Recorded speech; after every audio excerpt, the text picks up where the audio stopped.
Hey, I'm NASA Kennedy's Derek Matthews, and I'm taking you inside KSC. One of the last of several large connections, called umbilicals, was recently installed on the mobile launcher.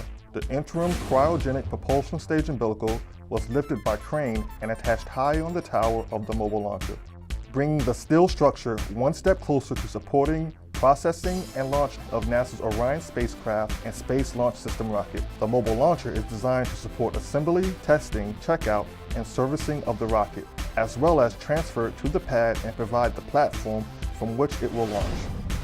Researchers in Kennedy's Swamp Works are developing a zero-launch mass 3D printer that can be used for construction projects on the Moon and Mars.